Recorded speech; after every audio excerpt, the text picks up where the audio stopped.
ಅತ್ಯಂತ ಸಂತೋಷದ ದಿನ.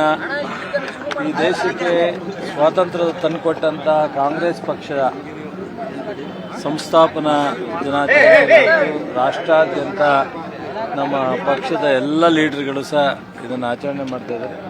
ನಾವು ಇದನ್ನು ಸಂಪೂರ್ಣವಾದಂಥ ನಮ್ಮೆಲ್ಲ ಕಾರ್ಯಕರ್ತರು, ನಮ್ಮ ಕಾಂಗ್ರೆಸ್ಸಿನ ಮುಖಂಡರು ಇದ್ರ ಬಗ್ಗೆ ನಾವು ಒಂದು ಗೌರವವನ್ನು ಬೆಂಗಳೂರಲ್ಲಿ ತೆರವು ಮಾಡ್ತಾ ಇರೋದಕ್ಕೆ ಕೇರಳ ಸಿಎಂ ರಿಯಾಕ್ಟ್ ಮಾಡಿದ್ದಾರೆ. ಬುಲ್ಡೋಜರ್ ನೀತಿ ಅನುಸರಿಸ್ತಾ ಇದ್ದಾರೆ. ನೋಡಿದೆ, ಕಾನೂನು ಎಲ್ರಿಗೂ ಒಂದೇ ಕಾನೂನು. ಇದು ಒಕ್ಕೂಟದ ವ್ಯವಸ್ಥೆಯಲ್ಲಿ ಈ ರಾಜ್ಯದವರು ಇಲ್ಲಿರ್ತಾರೆ, ಆ ರಾಜ್ಯದವರು ಅಲ್ಲಿರ್ತಾರೆ, ಎಲ್ಲ ಕಡೆನೂ ಇದ್ದಾರೆ. ಬಟ್ ಆದರೆ ಅಲ್ಲಿ ಕಾರ್ಪೊರೇಷನ್ ಲೆವೆಲಲ್ಲಿ, ಆ ಕಾರ್ಪೊರೇಷನ್ ವ್ಯಾಪ್ತಿನಲ್ಲಿ ಈಗ ನಮ್ಮಿಂದ ಹೋಗಿ ಕೇರಳದಲ್ಲಿ ಮನಸ್ಸಿಗೆ ಬಂದಂಗೆ ಮಾಡಲಿಕ್ಕಾಗತ್ತಾ, ಅಥವಾ ತಮಿಳ್ನಾಡಲ್ಲಿ ಮಾಡಲಿಕ್ಕಾಗತ್ತಾ? ಸೊ ಅದು ಆ ಕಾರ್ಪೊರೇಷನ್ ಇದೆ, ಅಲ್ಲಿ ಆಡಳಿತ ಇದೆ, ಅಲ್ಲಿ ಕಾನೂನು ವ್ಯವಸ್ಥೆ ಇದೆ, ಅದು ನೋಡ್ತಾರೆ. ಕರ್ನಾಟಕ ಸರ್ಕಾರ ಮುಸ್ಲಿಮರನ್ನ ಒಕ್ಕಲೆಬ್ಬಿಸುವಂತ ಕೆಲಸ ಮಾಡ್ತದೆ ಅಂತ ಹೇಳಿಕೆ ಕೊಟ್ಟಿದ್ದಾರೆ. ನಾವು ಯಾವುದೇ ಸಮಾಜದ ವಿರೋಧಿ ಅಲ್ಲ. ಕಾಂಗ್ರೆಸ್ ಸ್ಪಷ್ಟವಾಗಿ ತಿಳ್ಕೊಳ್ಳಿ, ಕಾಂಗ್ರೆಸ್ಸು ಎಲ್ಲ ಸಮುದಾಯಗಳ ಹಿತವನ್ನು ಬಯಸ್ತಕ್ಕಂಥದ್ದು. ಅದರಿಂದ ಯಾವುದೇ ಒಂದು ಸಮಾಜಕ್ಕೆ ನಾವು ಗುರುತುಪಡಿಸಿ ಅವರಿಗೆ ಅನ್ಯಾಯ ಮಾಡ್ತಕ್ಕಂಥದ್ದು, ತೊಂದರೆ ಕೊಡ್ತಕ್ಕಂಥದ್ದು ಪಕ್ಷದ ನಿಲುವೇ ಅಲ್ಲ. ನಮ್ಮ ಪಕ್ಷ ಸಿದ್ಧಾಂತನೇ ಎಲ್ಲರನ್ನೂ ಒಟ್ಟಿಗೆ ತಗೊಂಡೋಗ್ತು. ಏನಾಗುತ್ತೆ, ರಾಜಕಾರಣ, ಚುನಾವಣೆ ಇದೆ, ಅದಕ್ಕೆ ಕೇಳಿರ್ಬೋದು. ಬಟ್ ನಮ್ಮದು ಅದಲ್ಲ. ನಿಮಗೆ ಗೊತ್ತಿದೆ, ನಮ್ಮ ಪಕ್ಷ ಯಾವ್ದಾರ ಒಂದು ಸಮುದಾಯ ಇಟ್ಕೊಂಡು ಹೋಗಿರ್ತಕ್ಕಂಥದ್ದು ಯಾವ್ದಾರು ನೋಡ್ಬೋದು, ಚಾನ್ಸೇ ಇದೆ. ಎಲ್ಲರೂ ಒಟ್ಟಿಗೆ ತಗೊಂಡೋಗ್ತೀವಿ. ಕಾನೂನು ವ್ಯಾಪ್ತಿ ಏನು ನೋಡ್ತಾರೆ. ಅಲ್ಲಿ ಯು ಪಿನಲ್ಲಿ ಮಾತಾಡೋಕೆ ಹೇಳಿ. ಯು ಪಿನಲ್ಲಿ ಆದರೆ ರಾತ್ರಿ ಕಂಡದ್ದು ಬೆಳಗ್ಗೆ ಇಲ್ಲ, ಬೆಳಗ್ಗೆ ಕಂಡದ್ದು ರಾತ್ರಿ ಇಲ್ಲ. ನಮ್ಮಲ್ಲಿ ಆ ಥರ ಇಲ್ಲ. ಚುನಾವಣೆ ಬರ್ತಾ ಇದೆ ಅಂತ ಟಾರ್ಗೆಟ್ ಮಾಡ್ತಾ ಇದ್ದಾರೆ ಅಥವಾ ಏನೋ ಮತದಾರರು ಇರ್ಬೋದೇನೋ. ಚುನಾವಣೆ ಇರೋದ್ರಿಂದ ಸ್ವಲ್ಪ ಅಟ್ರಾಕ್ಟ್ ಮಾಡೋದಕ್ಕೆ ಪ್ರಯತ್ನ ಮಾಡಿರ್ಬೋದು ಅಷ್ಟೇ. ವಿಧಾನಸಭೆ ಬೇರೆ ಬೇರೆ ಅಲ್ಲ, ಸ್ಥಳೀಯ ಪಾರ್ಲಿಮೆಂಟಿಗೆ ಮಾತ್ರ ಅದು. ಸೊ ಬಟ್ ಅದು ಅವರು ಬಿಟ್ಟು ವಿಚಾರ. ಯಾಕೆ, ಅವರು ಒಬ್ಬರು ಸೀನಿಯರ್ ಲೀಡ್ರು ದೇಶದಲ್ಲಿ, ಕೇರಳ ಮುಖ್ಯಮಂತ್ರಿ, ಅವ್ರ ಬಗ್ಗೆ ವೈಯಕ್ತಿಕವಾಗಿ ಗೌರವ ಇದೆ.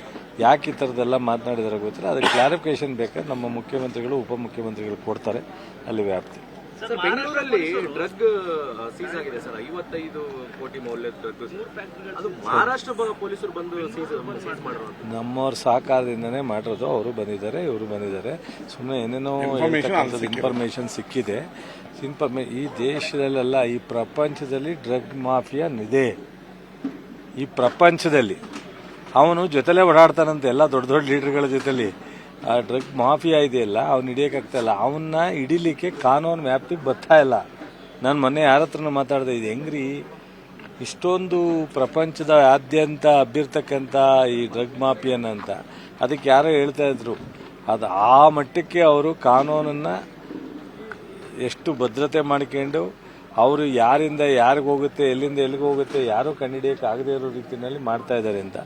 ಬಹುಶಃ ನಮ್ಮಲ್ಲಿ ಈಗಾಗಲೇ ಈಗ ಸ್ವಲ್ಪ ದಿವಸದಲ್ಲಿ ಏರ್ಪೋರ್ಟಲ್ಲಿ ಹಿಡಿದಿದ್ರು ನಮ್ಮವರೇ ಪೊಲೀಸರು. ಸ್ವಲ್ಪ ದಿವಸದಲ್ಲಿ ಬೆಂಗಳೂರಲ್ಲಿ ಹಿಡಿದಿದ್ರು. ನಿರಂತರವಾಗಿ ನಡೆಯುತ್ತೆ ಇದು. ಹೇಳಿವೇನ್ರಿ, 2 ವರ್ಷದಲ್ಲಿ 50 ಕಡೆ ಹಿಡಿದವರು ನಮ್ಮವರು. ಎಲ್ಲೋ ಒಂದು ಕಡೆ ಅವ್ರಿಗೆ ಯಾವುದೋ ಲಿಂಕ್ ಸಿಕ್ಕಿ ಬಂದಿದ್ರೆ ಅದು ಅಪರಾಧ ಏನು? ಇಡೀ ರಾಷ್ಟ್ರದಲ್ಲಿ ಎಲ್ಲ ಒಂದೇ ಅಲ್ವಾ? ಈಗ ನಮ್ದು ಮೊನ್ನೆ ಹಂಗೆ ಅಂದ್ಬಿಟ್ರು, ವಿಜಿಲೆನ್ಸು ಗೊಬ್ಬರ ಅಲ್ಲಿ ಹಿಡಿದ್ಬಿಟ್ರು, ಇಲ್ಲಿ ಹಿಡಿದ್ಬಿಟ್ರು ಅಂತ.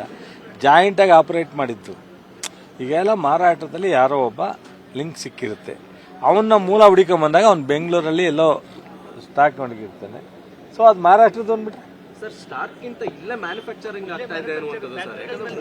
ಆಯಿತು. ನಮ್ಮಲ್ಲಿ ಅದ್ರ ಬಗ್ಗೆ ಗಂಭೀರವಾಗಿ ತಗೊಳುತ್ತೆ ಸರ್ಕಾರ.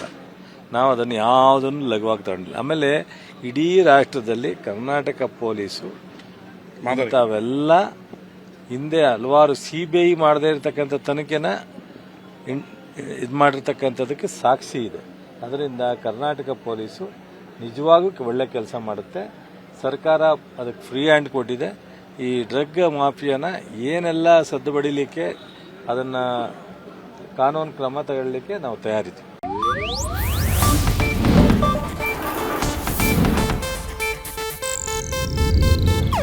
ಇದು ಏಷ್ಯಾನೆಟ್ ನ್ಯೂಸ್ ನೆಟ್ವರ್ಕ್ ಪ್ರಸ್ತುತಿ.